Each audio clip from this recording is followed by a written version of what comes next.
आगे बढ़ते हैं। कोरोना डेडिकेटेड अस्पतालों की दोहरी जिम्मेदारी देने के बाद प्रमुख चिकित्सा सचिव अखिल अरोड़ा और चिकित्सा शिक्षा सचिव वैभव गालरिया फैकल्टी से रूबरू हुए। पिछले 6 महीने से कोरोना की जंग लड़ रहे एसएमएस के हेल्थ वॉरियर से दोनों अधिकारियों ने संवाद किया। कोविड डेडिकेटेड आरयूएचएस, जयपुरिया अस्पताल, ईएसआई हॉस्पिटल की व्यवस्थाओं को लेकर चर्चा हुई। इस मौके पर अखिल अरोड़ा और वैभव गालरिया से खास बातचीत की मेरे सहयोगी विकास शर्मा ने। प्रदेश में कोरोना की रोकथाम के लिए युद्ध स्तर पर सरकार स्तर पर तैयारी जारी है।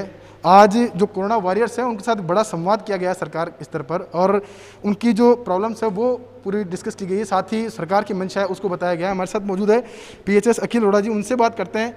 क्या आज का जो कार्यक्रम था, क्या मंशा थी सर उसकी? जैसा कि पूरे प्रदेशवासियों को विदित है, कोरोना के केसेस लगातार पूरे देश की भांति राजस्थान में भी बढ़ रहे हैं।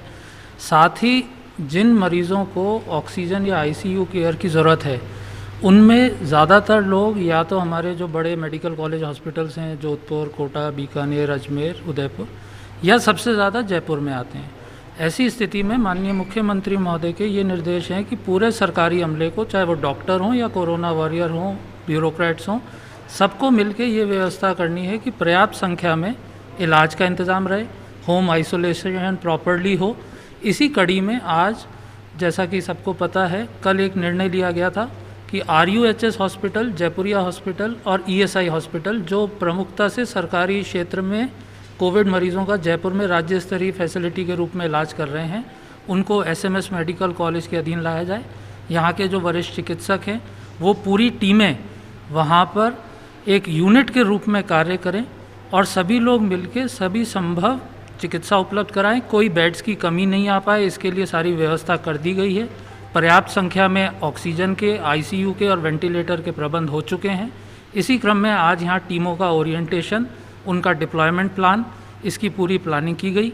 वैभव ji, secretary medical education, doctor Sudhir Bhandari, principal SMS, हम सब लोगों ने मिलकर सारे एचओडीज़, सारी यूनिट्स, सबके साथ इसकी पूरी रणनीति को और ज़्यादा अच्छा कर लिया है, ताकि ना सिर्फ अभी जितने मरीज़ आ रहे हैं, लेकिन भविष्य की भी सारी आवश्यकताओं पूर्ति पूरे रूप से की जा सके। सर, मेडिकल एजुकेशन और मेडिकल दोनों एक टीम वर्क के रूप में अब एक जगह आ गए हैं पूरी तरह से, और पहले भी काम कर रहे थे, लेकिन अब एक ऑफिशियली रूप से इसको कह सकते हैं टीम वर्क के रूप में काम कर रहे हैं।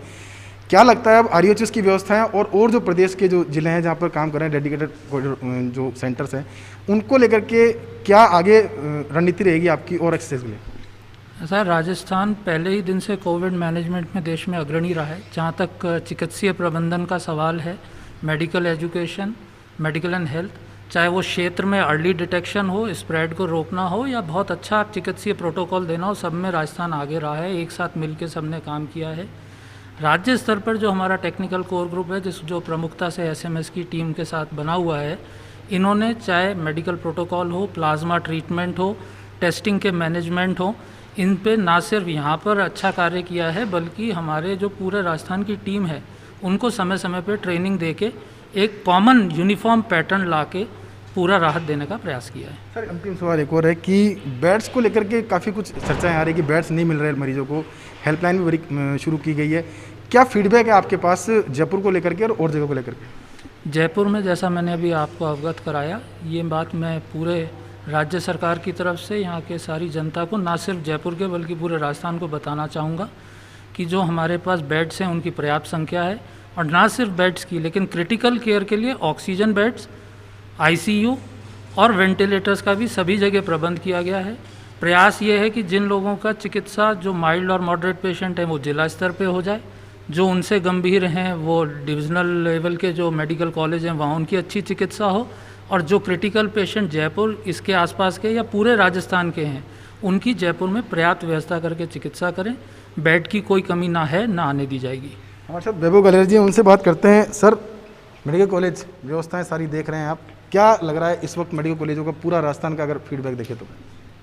देखिए, हमने लगातार प्रयास किया है। मेडिकल कॉलेज टर्शियरी केयर के सेंटर्स हैं और वहाँ पर जो सुपर स्पेशलिटीज़ हैं और जो हाईएस्ट लेवल ऑफ ट्रीटमेंट है वो वहाँ पे दिया जाता है।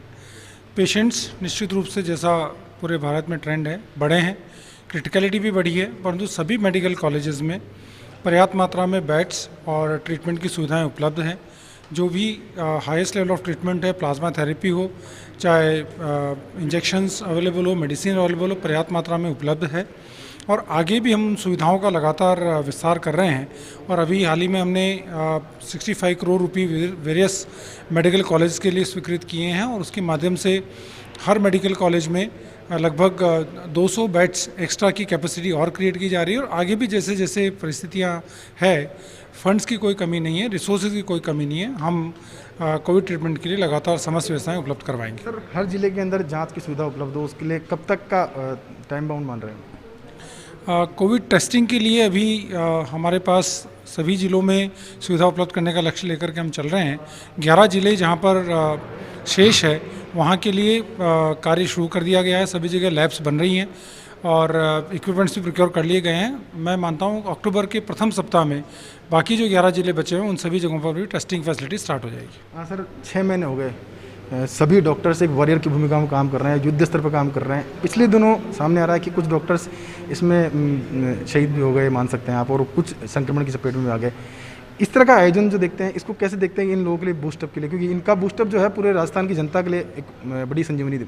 डॉक्टर्स और पैरामेडिकल हमारे इस पूरी जो कोरोना वॉर है उसमें सबसे बड़े वॉरियर्स हैं, और राज्य सरकार और मुख्यमंत्री महोदय इस दिशा में बहुत ही संवेदनशील है कि हमें इन सभी लोगों से लगातार संवाद भी करें, इनकी कोई भी समस्याएं हों उसको भी सॉल्व करें। और इस प्रकार अभी हाल ही में जोधपुर भी मैं गया था, वहाँ पर भी सारी फैकल्टी के साथ हमने विस्तार से डिस्कशन किया है। इसी कड़ी में आज यहाँ पर विचार विमर्श हुआ है, और लगातार वीसी के माध्यम से भी संवाद होते रहे हैं, और इससे कई सारी फीडबैक हमें भी मिलती है। और राज्य सरकार जो हमारे कोरोना वॉरियर्स हैं उनकी जो भी समस्याएं हैं उसको दूर करने के लिए हमेशा तत्पर रहेगी। अंतिम सवाल यही है कि इस वक्त पीक पे है कोरोना, लोगों से क्या अपील करेंगे, क्योंकि अब सिर्फ लोगों की जागरूकता है, उससे ही रोका जा सकता है?